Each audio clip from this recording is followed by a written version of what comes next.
시편 80편 1절부터 14절까지의 말씀 읽고 나눕니다. 요셉을 양떼같이 인도하시는 이스라엘의 목자여 귀를 기울이소서. 그룹 사이에 좌정하신 이여 빛을 비추소서. 에브라임과 베냐민과 므낫세 앞에서 주의 능력을 나타내사 우리를 구원하러 오소서. 하나님이여 우리를 돌이키시고 주의 얼굴빛을 비추사 우리가 구원을 얻게 하소서. 만군의 하나님 여호와여 주의 백성의 기도에 대하여 어느 때까지 노하시리이까. 주께서 그들에게 눈물의 양식을 먹이시며 많은 눈물을 마시게 하셨나이다. 우리를 우리 이웃에게 다툼거리가 되게 하시니 우리 원수들이 서로 비웃나이다. 만군의 하나님이여 우리를 회복하여 주시고 주의 얼굴의 광채를 비추사 우리가 구원을 얻게 하소서. 주께서 한 포도나무를 애굽에서 가져다가 민족들을 쫓아내시고 그것을 심으셨나이다. 주께서 그 앞서 가꾸셨으므로 그 뿌리가 깊이 박혀서 땅에 가득하며 그 그늘이 산들을 가리고 그 가지는 하나님의 백향 같으며 그 가지가 바다까지 뻗고 넝쿨이 강까지 미쳤거늘 주께서 어찌하여 그 담을 허시사 길을 지나가는 모든 이들이 그것을 따게 하셨나이까. 숲속에 멧돼지들이 상해하며 들짐승들이 먹나이다. 만군의 하나님이여 구하옵나니 돌아오소서. 하늘에서 구워보시고 이 포도나무를 돌보소서. 아멘.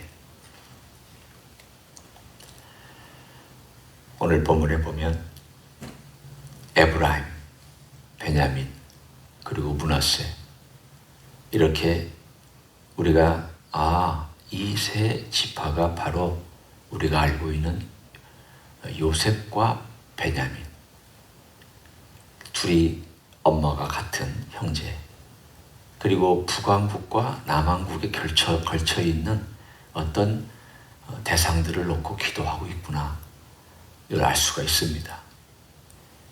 역사적인 배경을 우리가 짐작해 보건대 아마도 북왕국이 멸망한 다음에 북왕국의 회복을 위해서 기도하고 있는 시편 기자의 기도라 짐작할 수 있습니다. 언제 지어졌는지 모릅니다.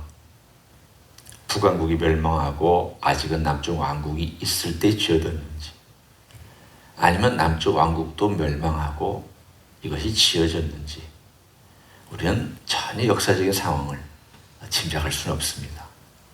다만 북왕국의 회복을 위하여 기도하고 있다는 것을 우리가 가만히 듣고 있으면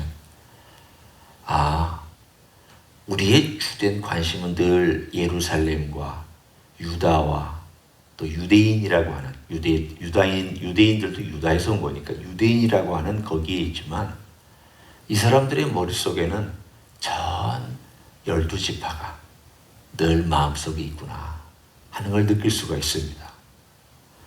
오늘 그들이 어느 정도까지 멸망당하고 부끄러움을 당하고 또 사람들에게 조롱거리가 되었는가에 대하여 비교하여 이렇게 말씀을 합니다. 한 포도나무를 가져다가 하나님께서 애굽에서 가져다가 그 땅에 심었더니 그 땅에 뿌리가 깊이 박히고 그 덩굴이 넘쳐서 얼마나 풍요로웠는지 그 풍요로움이 대단했다고 언급합니다. 그런데 어찌하여 이런 말을 씁니다. 어찌하여 하나님께서 그 담을 헐어버리고 지나가는 모든 사람들이 다 따먹게 하고 들짐승, 멧돼지들이 와서 해집고 뿌리를 캐내 먹게 하고 열매를 먹게 하는, 그래서 도무지 이게 보호받고 있는 포도원인지 아니면 주인이 없는 포도원인지 모를 정도가 되었다. 상징적으로 그렇게 얘기를 하고 있습니다. 그 말은 분명히 북왕국이 지금 멸망해서 이리저리 흩어지고 남은 자들도 저 멀리 이민족을 이주시켜다가 혼혈 민족을 만들어 놓고 또 여기에 있던 북왕국의 10지파를 또 북쪽, 남쪽, 서쪽, 동쪽으로 다 보내서 또 그쪽에서 혼혈해서 살게 하고, 그래서 도무지 순수 열지파가 있는지 없는지도 모를 정도로 그렇게 하나님께서 이 민족 저 민족에게 다 이들을 노출시켜버린 그 상황을 애타게 노래하고 있습니다. 시편 기자의 마음은 지금 사실은 너무 안타깝고 또 이 상황을 볼 때마다 하나님이 왜 이러실까? 하나님이 왜 이런 일들을 허락하셨을까? 아무리 진노하신다 하여도 이렇게까지 하실 수 있는 것일까? 그 마음속에 속상하고 마음에 괴롭고 그래서 하나님 아버지 앞에 기도하는 제목이 어찌하여 그랬습니까? 어찌하여 그랬습니까? 이렇게 계속해서 반복해서 기도합니다. 이것이 슬픔의 파트입니다. 비탄의 파트요. 현실을 얘기하고 있는 내용입니다.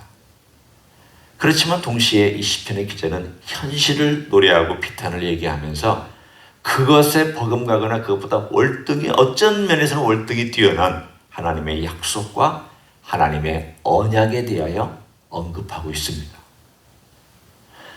언약은 안 보입니다. 현실은 보입니다. 슬픔은 지금 느끼고 있는 것입니다. 그러나 언약을 기초로 해서 믿음으로 구하는 것은 보이지 않습니다. 그러면 일반적으로 사람들은 그게 무슨 언약이 있느냐? 아니 지금 이런 상황을 보라. 이런 상황이 1, 2년도 아니고 10년도 아니고 그렇게 긴 세월 동안 진행되고 있다면 언약이 무슨 의미가 있느냐? 너 그런 거 믿고 살지 마라. 세상 사람들은 그렇게 얘기할 것입니다. 믿음이 없는 사람들은 그렇게 얘기할 것입니다. 그런데 이 시편의 기자는 현실은 슬프고 힘들지만 하나님의 언약과 하나님의 보호하심, 하나님이 이제까지 해오셨던 모든 것들을 토대로 오늘 본문에 몇 번이나 강조하는 구절들이 있습니다. 그 구절들을 오늘의 주제로 삼고 우리가 살펴보기를 원합니다. 80편 1절에 먼저 등장합니다. 귀를 기울이소서라는 표현도 나오지만 그룹 사이에 좌정하신 이여 빛을 비추소서. 여기 그룹은 천사를 의미합니다. 이 그룹들이란 이름을 가진 천사들 사이에서 좌정하셨다라는 것은 보통 언약계의 그 그룹들의 좌정한 하나님을 의미하고 있기 때문에 하늘에 계신 하나님을 의미할 수도 있지만 보통은 이스라엘 사람들이 그룹 사이에 좌정하신 여호와를 얘기할 때는 뭘 얘기하고 있는가 하면 우리와 함께 하시는 하나님,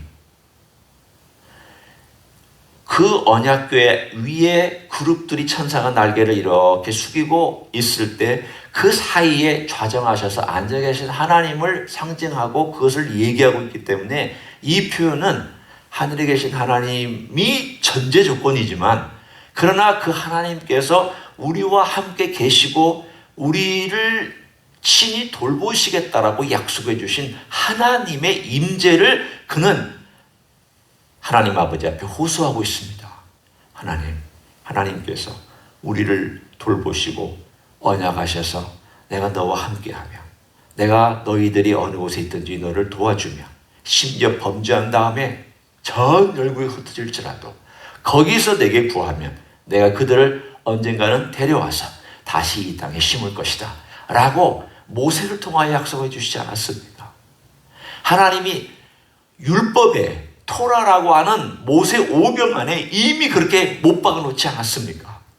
하나님이 이미 못 박아 놓고 그렇게 하시겠다고 하신 그 쉬운 자유에 좌정하시고 이스라엘 가운데 한가운데 머무시는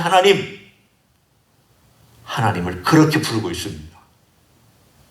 왜 그렇게 부르는 것이 중요하냐면 하나님 아버지 앞에 나아갈 때 어떤 하나님을 내가 바라보고 있느냐에 따라서 내 기도 제목이 그렇게 그 방향으로 가기 때문입니다.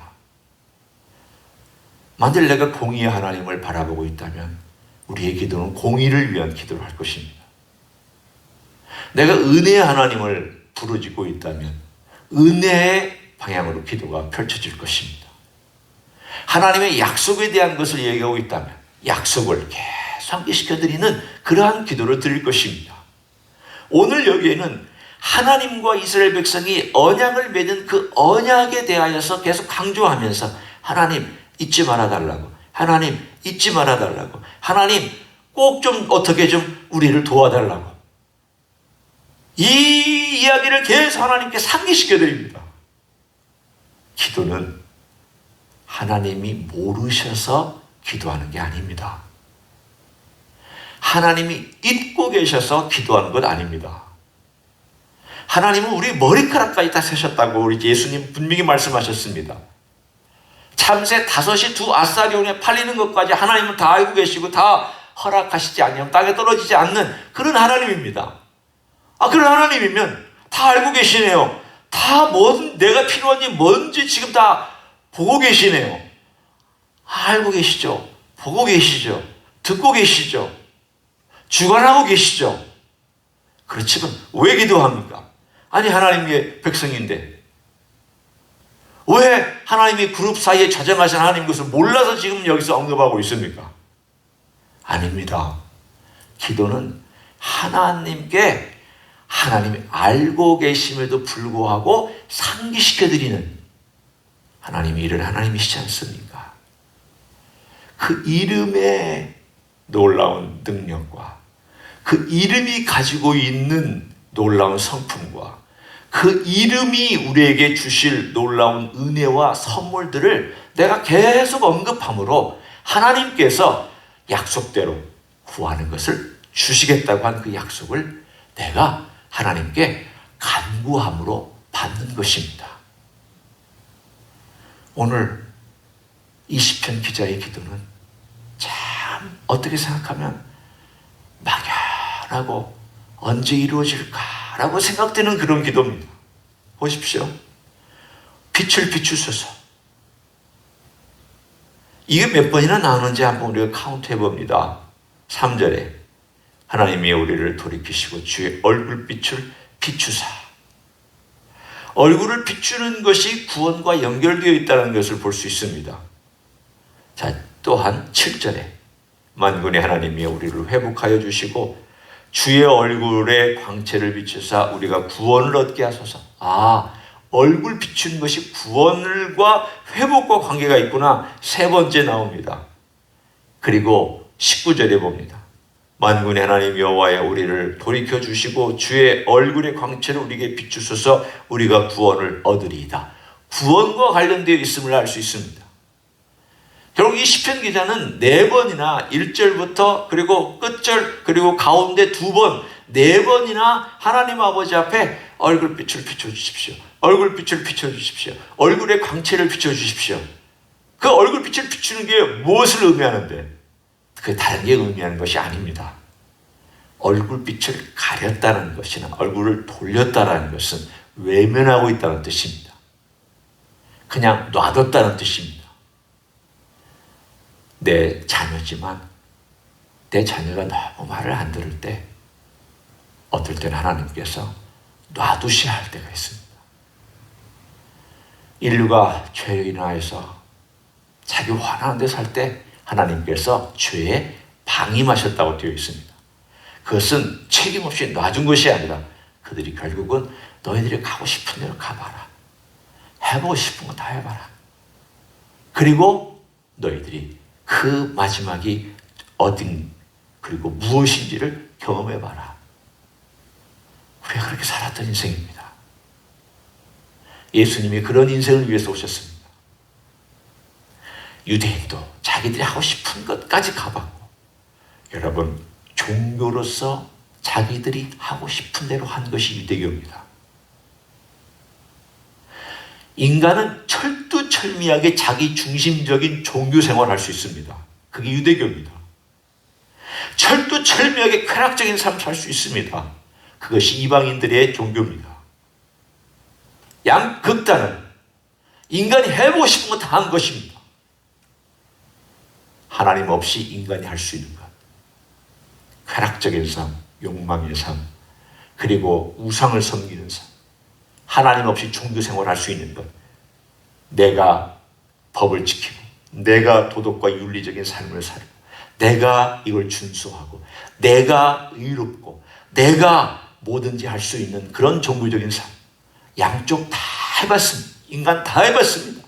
그것이 완전히 해봤던 시대가 예수님이 오시던 그 시대입니다. 유대교가 끝까지 갔고, 인류에 가지고 있었던 쾌락이 끝까지 가봤다. 그때 주님께서 오셔서 인간의 죄를 위하여 십자가로 지시고 돌아가시고, 이제는 내게 와라. 너희 다 해봤지 않았느냐?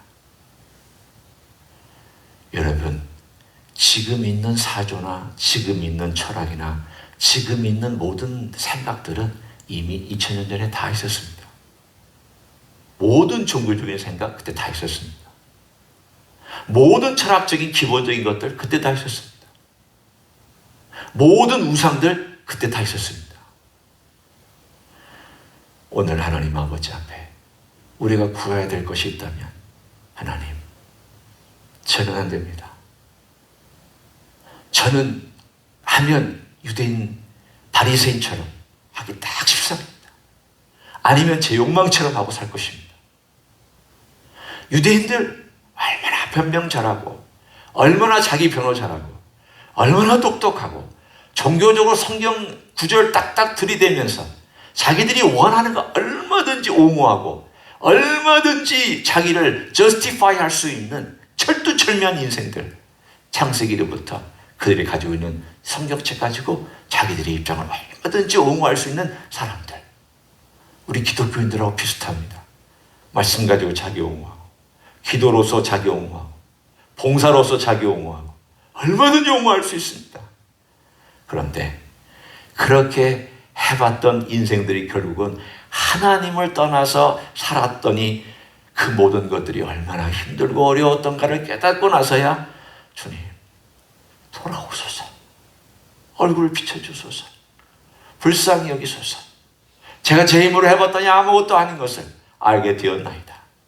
오늘 그 구절, 4번이나 나오는 구절과 함께 그것과 비슷한 표현이 있는 것을 이렇게 제가 여러분 앞에 강조하고 싶습니다. 14절을 보시면 비슷한 구절이 나옵니다. 만군의 하나님이라고 여기도 표현되어 있습니다. 만군의 하나님이여, 구하옵나니 돌아오소서. 하나님이 어디 떠나가셨습니까? 하나님이 외출하셨습니까? 지금 상징적으로 얘기하는 겁니다. 지금 하나님이 여기 안 계시다는 것을 지금 느끼고 있기 때문에 하나님이 안 계신 이 자리로 좀 돌아와 달라. 둘째, 하늘에서 굽어봐 달라. 하나님께서 지금 시선을 안 맞추고 있으니까, 여러분이 한번 상상해 보세요. 지금 이쪽이 너무 하나님을 화나게 해서 하나님께서 시선을 피하고 있어요. 뭐라고 기도해도 아무 응답도 안 하셔요. 계속 침묵 중이에요. 그러니까 하나님 좀 굽어봐 달라고. 제발 좀 구워봐 달라고. 보좌에서 이렇게 내려드리면서 구워봐 달라고. 세 번째, 이 포도나무를 돌보소서. 돌본다는 말은 방문해 달라는 거예요. 좀 이 자리에 와달라는 것을 얘기하고 있습니다. 이 동작을 지금 강조하고 있습니다. 하나님의 보좌에서 하나님이 떠나서 아예 있지도 않으신데 하나님이 거기로 돌아오신 다음에 이렇게 좀 관심을 가지고 사랑을 가지고 좀 굽어봐 주시고, 그런 다음에 우리 형편이 하나님 마음에 좀 들어오시거든 와서 좀 우리를 방문해 달라고, 그래서 좀 돌봐 달라고, 우리를 좀 어떻게든 좀 해달라고, 이렇게 하나님이 마치 돌아오셔서 자리에 앉으신 다음 굽어보시고, 그리고 내려오셔서 만져주시고 싸매주시고 돌봐주시고 씻어주시는 이런 행동을 오늘 본문에 이렇게 동작으로 표현하고 있습니다.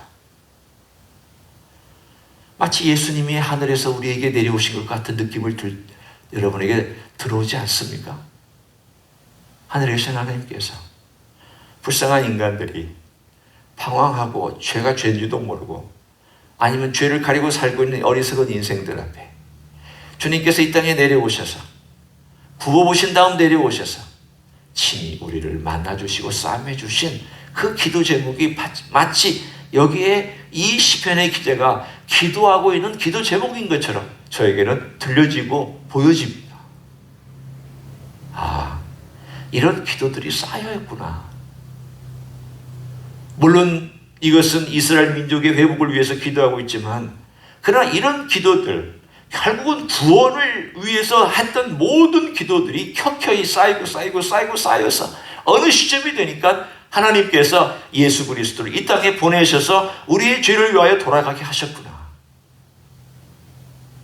그러면 오늘 우리는 80편에 나와 있는 이 시편의 기도의 제목을 어떤 기도의 제목으로 삼아야 되는지를 마지막 적용으로 함께 나누기를 원합니다. 하나님의 약속, 제가 처음에 얘기했죠. 하나님의 약속과 하나님의 말씀의 약속은 눈에 안 보입니다. 그리고 내가 하나님의 자녀이라는 것도 눈에 안 보입니다. 그건 나와 주님이 알고 성령께서 나에게 증언해 주시고 말씀이 나를 증언해 주실 뿐이지, 내가 하나님의 자녀인 것이 우리가 흔히 과학적인 데이터나 실증적인 어떤 것으로 나타나는 것 별로 없습니다. 물론 인격의 열매나 삶의 변화는 그것을 드러내주긴 하지만 그것만 가지고는 우리가 하나님의 자녀다라고 말할 수 없습니다. 그러나 우리는 분명히 알고 있습니다. 보이지 않지만 하나님의 나를 향한 약속. 그러면 내가 현재 지금 상황이 힘들고 어렵다라고 하는 이 현실은 보이고 경험하고 있고 체감하고 있는 것이고, 이건 체감이 잘 안 되고 어떤 의미로 믿음으로 알고 있는 것이고 믿음으로 받아들이는 것인데 내가 어떻게 살아가야 됩니까? 이거에 붙잡혀 살면 이게 축소돼서 작아지고, 이것만 바라보고 살면 하나님의 약속과 믿음의 영역은 줄어들게 되어 있습니다. 따라서 우리의 시선은 이렇게 살다가도 계속 하나님의 약속과 말씀과 하나님을 바라보는, 내게 빛을 비춰달라고, 하나님 굽어 살펴달라고, 하나님 돌봐달라고, 이 자리에 오셔서 함께 해달라고, 이런 기도를 계속 드림으로 하나님께 약속을 상기시켜 드리는데, 그 약속은 사실은 나를 상기시키는 일입니다. 놀랍게 하나님께도 상기시켜 드리지만 하나님께서 그렇게 하라고 하셨으니까 그것이 다시 내 속에 들어와서 내 영혼을 상기시켜 드리고 내 영혼에 메아리치게 만들고 내 영혼에 울림이 있게 만드는 그런 놀라운 역사가 있습니다. 이 시편 기자가 이런 기도를 드렸다고 생각해 보십시오. 하나님, 이 포도나무를 과거에 보면 권고하소서, 돌아보소서, 좀 돌봐주소서. 그 얘기는 뭡니까? 이 포도나무라고 얘기하고 있잖아요. 이 백성이라고 얘기하고 있잖아요. 그 말은 무슨 뜻입니까? 아, 내가 다시 하나님 백성이야. 하나님이 약속해 주신 백성이고 하나님의 언약의 백성이고 하나님의 보호와 하나님의 관심과 하나님의 사랑의 대상이라는 걸 다시 자기가 회복하고 이 안에서부터 다시금 하나님의 자녀라고 하는 이 자긍심, 자존감, 그리고 하나님이 주시는 힘과 담대함, 그리고 현실을 이겨나갈 수 있는 하나님의 은혜와 능력을 경험하는 것. 이것이 바로 이 세상에 우리를 두렵게 하고 어렵게 하는 현실을 우리가 늘 극복하며 살아가는 방법입니다. 여기에 초점 맞추십시오. 주님의 얼굴빛을 구하십시오. 주님이 이렇게 해달라고 부탁드리십시오. 주님이 이런 분이라는 것을 인정해 드리십시오. 그러면 이것이 커지면서 현실을 덮고 이겨나가게 하여 주실 줄로 믿습니다. 그렇게 주님 바라보며 빛을 구하는 여러분 되시기를 예수님의 이름으로 간절히 축원합니다. 기도하겠습니다. 하나님 아버지, 어떨 때는 삶의 현실이 우리를 마음을 무겁게 하고 삶을 지치게 합니다. 약한 몸이, 우리의 어려운 환경이, 그리고 우리의 삶의 바쁜 것들과 또 분주하게 살아야 되는 것들이 영적인 삶을 지치게 만들고 살아가지 못하게 만들 때 있습니다. 주여, 그때 우리 주님의 얼굴 빛을 구하기 원합니다. 주님의 자비의 얼굴을 구하기 원합니다. 우리를 돌봐달라고, 눈을 맞춰달라고, 굽어 살펴달라고, 방문해달라고, 씻어달라고, 용서해달라고, 회복시켜달라고 우리의 심정으로 구하고, 이 포도나무를 돌보소서, 이 포도나무를 건고하소서, 이 포도나무를 회복시켜달라고 우리가 기도할 때 주께서 우리의 삶을 인도하시며 회복시키시며 돌보실 줄로 믿습니다. 오늘 하루도 그런 주님께 간절함으로 나아가는 종들이 되게 하여 주시옵소서. 이제는 우리 구주 예수 그리스도의 은혜와 하나님 아버지의 극진하신 사랑과 성령 하나님 교통하심의 역사가 오늘도 주님의 포도나무 그 하나하나를 다 돌보시며 가꾸시며 인도하시며 깨끗하게 하시며 우리 주님 그 놀라운 사랑을 다시 깨닫고 주님 앞에 가서 외침 호소한 부르짖으며 도움을 구하는 이 자리에 참여한 모든 종들 위에와 제임지 히스교회 위에와 이민교회들과 한국교회들과 선교사님들 위에 이제로부터 영원히 함께 하실지어다. 아멘.